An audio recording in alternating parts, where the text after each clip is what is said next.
Las relaciones económicas son bastante visibles tanto en el exterior como en el interior de la iglesia. Dentro de ella, las limosnas es lo que más se presenta.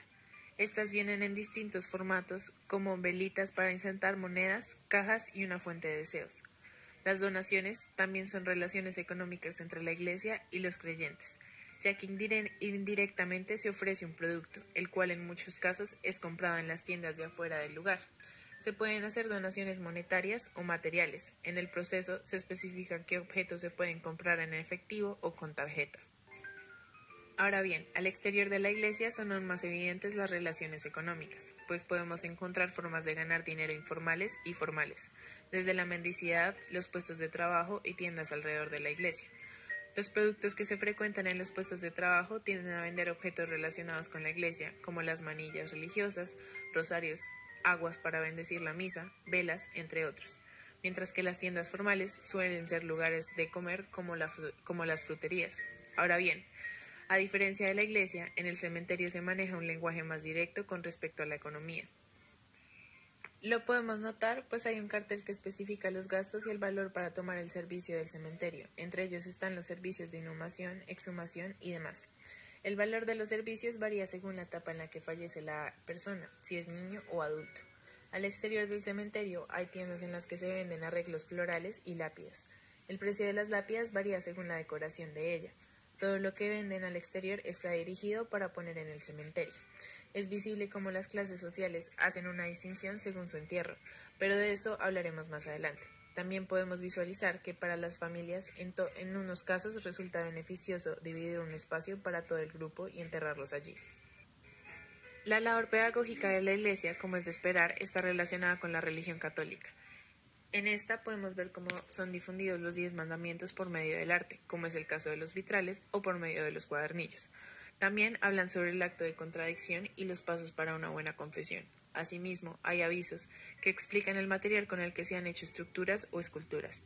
Esto nos permite comprender que hay varios factores que inciden en la pedagogía del lugar, no solo la religión, sino también lo arquitectónico.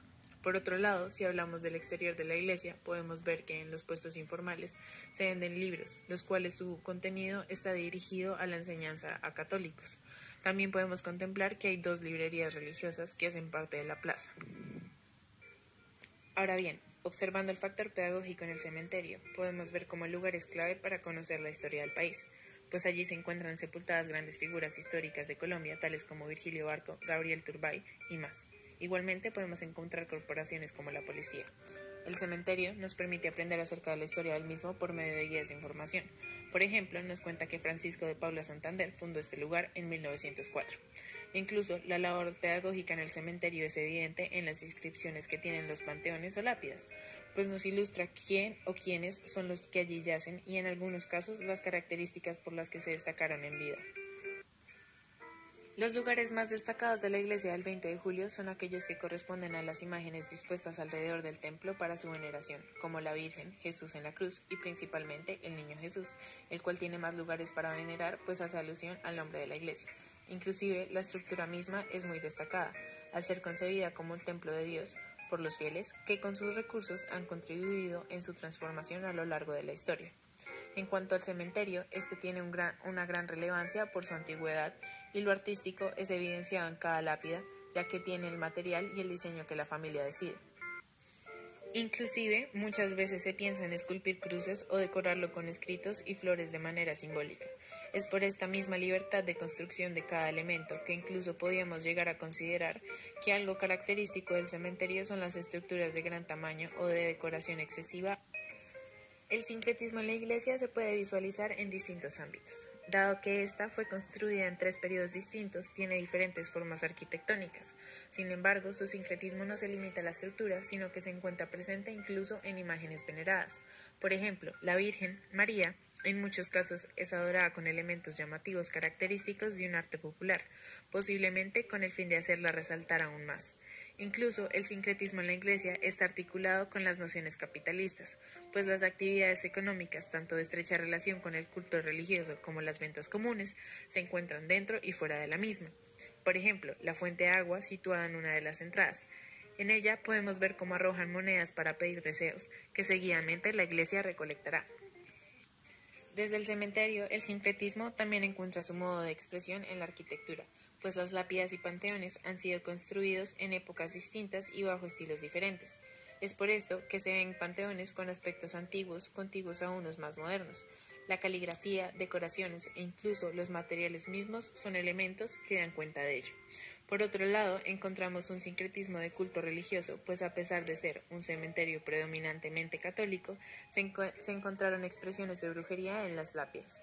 Finalmente, en el cementerio, encontramos un sincretismo bastante particular en las lápidas, puesto que al entenderse que éstas son un reflejo de lo que la persona fallecida fue en vida, se presta mucho para incluir los gustos del mismo. Por ejemplo, si el fallecido tenía un gusto por algún equipo de fútbol en específico, se ponía su escudo en la lápida. Lo mismo pasaba con sus caricaturas o figuras religiosas favoritas. El cementerio es una gran muestra de que incluso nuestra propia muerte puede convertirse en un sistema de enclasamiento. Esto se evidencia de varias formas. Por ejemplo, las lápidas. El solo hecho de poder adquirir una otorga fuertes connotaciones económicas, sobre todo teniendo en cuenta la forma en la que éstas pueden ser mandadas a decorar. Existen muchas tumbas sin lápidas en las cuales el nombre y la fecha del fallecido estaban escritas sobre el cemento húmedo o incluso con marcador, pero también habían muchas otras muy bien decoradas. La similitud entre las lápidas también es muestra del enclasamiento. Por ejemplo, aquellas vinculadas a las Fuerzas Armadas o similares solían tener un mismo formato, aumentando la sensación de que ellos pertenecían a algo más grande que merecía ser resaltado. Finalmente, es necesario hablar de la distribución de las tumbas, pues habían algunas que se encontraban en sótanos, en los suelos olvidadas o en estructuras a punto de colapsar. Usualmente, estas estaban ubicadas en la periferia del cementerio, mientras que en el centro del mismo podemos percibir el cuidado que le tienen a cada aspecto de las construcciones. Incluso podemos notar una elipse, donde destacan los próceres de la nación. Este era el único lugar que estaba siendo fuertemente intervenido para su mejora. Al observar el cementerio central, pudimos notar cómo la mayoría de ritos y costumbres allí presentes eran católicas e inclusive dentro de este había una iglesia, por lo cual nuestra pregunta de investigación es: ¿qué clase de ritos podemos apreciar en el cementerio central que no hacen parte de lo católico a pesar de que ésta sea la religión predominante?